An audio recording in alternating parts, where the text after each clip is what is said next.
मंत्रालय, नाशिक आणि ठाणे हे हनी ट्रॅपचं केंद्र बनलेलं आहे अध्यक्ष महाराज। नमस्कार, तुम्ही पाहताय मराठी मंडळी। नेते आणि अधिकारी त्या हॉटेलमध्ये जायचे, हॉटेलमध्ये त्यांची रासलीला चालायची। जुने लोक म्हणतात ना की अनेकांचे सातबारे गेले ते बाई आणि बाटलीच्या नांदापायी।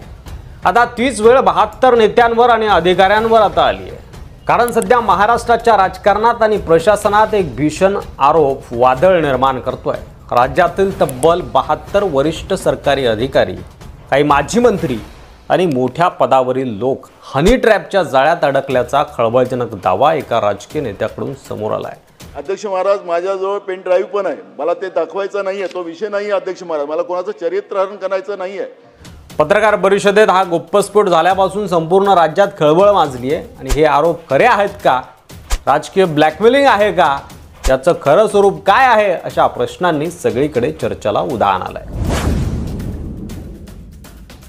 हा सगळा वाद सुरू झाला, चर्चा सुरू झाली ती म्हणजे नाशिकच्या एका दौऱ्यावर असलेल्या एका राजकीय नेत्याच्या पत्रकारांशी अनौपचारिक गप्पांमधून। या नेत्याने थेट सांगितलं की 72 वरिष्ठ अधिकारी आणि माजी मंत्री हनी ट्रॅपमध्ये अडकले। एवढंच नाही तर त्यांचे व्हिडिओ तयार झाले आहेत असा आरोपही त्यांनी केला, असा दावाही त्यांनी केला। हा एक साधा आरोप नाहीये, राज्याच्या प्रशासकीय यंत्रणेवर, राजकीय प्रतिष्ठेवर आणि लोकशाहीच्या प्रक्रियेवर मोठा प्रश्नचिन्ह उभा करणारा हा आरोप आहे, हा दावा आहे। हनी ट्रॅप सारखा मोठा विषय त्याचा सरकार गंभीर नाही अध्यक्ष महाराज। आणि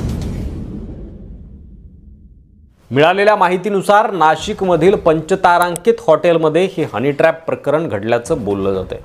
या प्रकरणात नाशिकच्या मुंबई नाका पोलीस ठाण्यात एका महिलेनं तक्रारी केली आणि या तक्रारीत व्हिडिओबद्दल स्पष्ट उल्लेख आहे।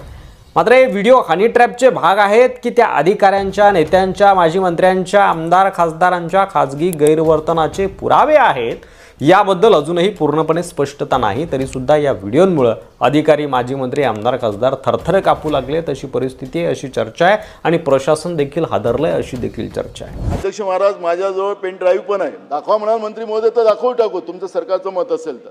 पण या आरोपात फक्त नाशिकमधील वरिष्ठ अधिकारीच नव्हे तर मुंबई, पुणे, ठाणे येथील देखील काही मोठ्या अधिकाऱ्यांची नावं येत आहेत। या पद्धतीचं कृत्य मंत्रालय, नाशिक, ठाणे या सगळ्या ठिकाणी याचं केंद्र बनलेलं अध्यक्ष महाराज। एवढंच नव्हे तर काही माजी मंत्र्यांचा सहभाग असल्याचाही संशय व्यक्त केला जातोय। राज्यातील प्रशासकीय यंत्रणेतील उच्चपदस्थ लोक अशा जाळ्यात अडकले तर त्याचा थेट परिणाम धोरण निर्मिती, सुरक्षा, आर्थिक व्यवहार आणि लोकांचा सरकारवरचा विश्वास या सगळ्यांवर होऊ शकतो आणि त्यामुळं राजकीय वातावरण आतून तापलेलं आहे। अध्यक्ष महाराज, एवढ्या गंभीर प्रश्नामध्ये सरकार साधं निवेदन करायला तयार नाही अध्यक्ष महाराज। या प्रकरणाची गुप्त चौकशी सुरू असल्याचंही समजतंय। काही तक्रारी परत घेण्यात आल्याची माहिती आहे, ज्यामुळे संशय अजूनच वाढलाय। ठाणे क्राईम ब्रांचनेही काही प्रकरणं तपासायला घेतली आहे असं देखील म्हटलं जातंय। एक महत्त्वाचा मुद्दा म्हणजे अधिकारी आणि इतर संशयित आपले मोबाईल फॉर्मॅट करत असल्याच्या देखील बातम्या येत आहेत, दावे केले जात आहेत। कॉल डिटेल रेकॉर्ड असतील, हॉटेल लोकेशन असेल, आर्थिक व्यवहार याची सखोल तपासणी केली जात आहे आणि त्यामुळे प्रश्न उभा राहतो की ते काही लपवू पाहत आहेत का।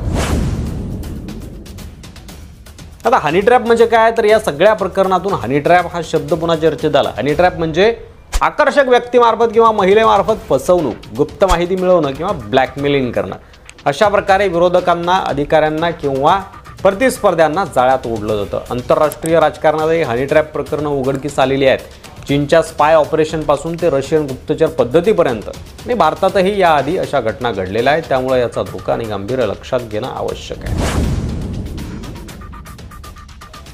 आणि हे आरोप राज्याच्या पावसाळी अधिवेशनाच्या काळात समोर आले आहेत। या सत्रात अनेक महत्त्वाचे मुद्दे चर्चेत आहेत, पण या आरोपांमुळे सभागृहाबाहेरची राजकीय चर्चा देखील वेगळ्या दिशेला जाऊ शकते। या प्रकरणात पुढे काय होणार हे महत्त्वाचं आहे। पोलीस चौकशी, CID किंवा मग CBI तपासाची शक्यता, कोर्टातील याचिका, हे सगळं भविष्यात घडू शकतं। तक्रारी कायम राहतात का, व्हिडिओ खरंच अस्तित्वात आहेत का की बनावट आहेत, आरोप करणाऱ्यांकडे ठोस पुरावे आहेत का, या सगळ्या प्रश्नांची उत्तरं अजूनही यायची आहेत। शेवटी प्रश्न तुमच्यासाठी आहे की हे सगळं खरं आहे की राजकीय डावपेच, अधिकारी आणि मंत्री खरोखर ब्लॅकमेल झालेत का की कुणीतरी मुद्दाम ही करतंय। लोकशाहीत पारदर्शकता अत्यंत महत्त्वाची आहे, त्यामुळे कमेंटमध्ये सांगा आणि या गंभीर विषयावर आपलं मत मोकळेपणाने मांडा. अशाच व्हिडिओसाठी मराठी मंडळीवर नवीन असाल तर सबस्क्राईब करायला विसरू नका. व्हिडिओ आवडला असेल तर शेअर करा. पुन्हा भेटू पुढच्या व्हिडिओमध्ये. तोपर्यंत रजा घेतो. धन्यवाद. जय महाराष्ट्र.